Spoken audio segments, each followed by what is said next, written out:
Welcome back to 5 Minute Smart, your daily 5-minute lens into global finance, macroeconomic shifts, and technological frontiers. I am Liam. And I am Alice.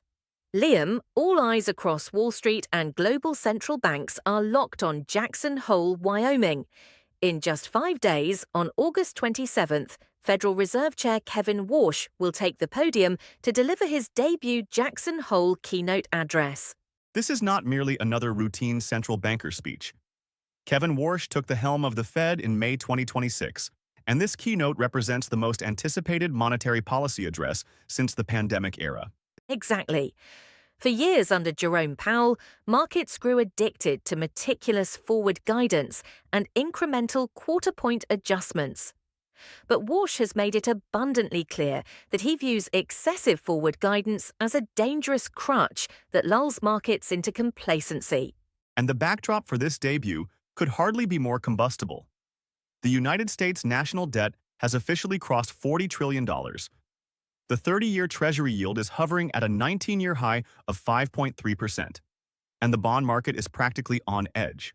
Adding to the drama, we saw a rare three-way dissent at the July FOMC meeting, where 3 regional Fed presidents openly broke rank and voted for an immediate interest rate hike. Inflation remains stubbornly sticky, driven by energy shocks, tariffs, and an unprecedented tech capital expenditure boom. That creates an immense collision. On one side, the Treasury is struggling to fund a record fiscal deficit. On the other side, the Fed is facing persistent inflation pressures and internal rebellion. Warsh is expected to address what he calls the structural realities rather than myopic 25 basis point bets. That is why Wall Street analysts are classifying this Jackson Hole keynote as an asymmetric market risk.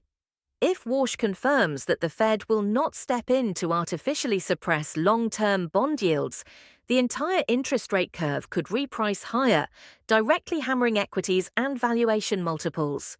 Many tech investors are laser-focused on NVIDIA earnings this week, but institutional desks are warning that Warsh's words at Jackson Hole could easily dictate market liquidity and borrowing costs for the rest of the year. Absolutely.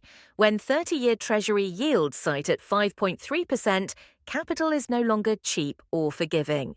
Companies burning cash or relying on perpetual low-cost leverage will face severe margin compression. This brings us to our signature segment. Alice, for our listeners heading into executive boardrooms, client lunches, or investment meetings, what is today's smart-sounding sentence?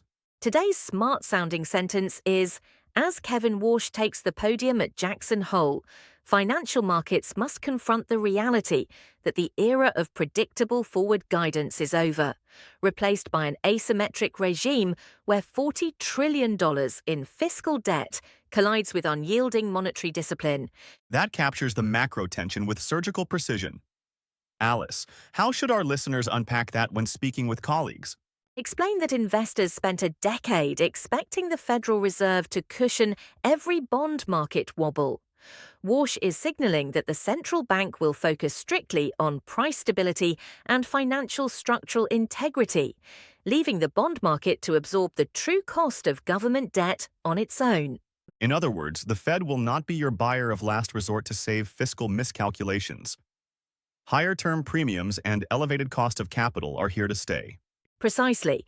Jackson Hole 2026 will mark the official pivot from central bank coddling to hard macroeconomic arithmetic. A vital takeaway as we navigate this volatile late August trading landscape. If you value these concise daily briefings, please hit that subscribe button, give us a thumbs up, and share this episode with your network. You can also support our independent macroeconomic research directly through the Ko-fi link provided in the description below. Thank you for tuning in to 5 Minute Smart. Stay sharp, stay informed, and we will see you right here tomorrow.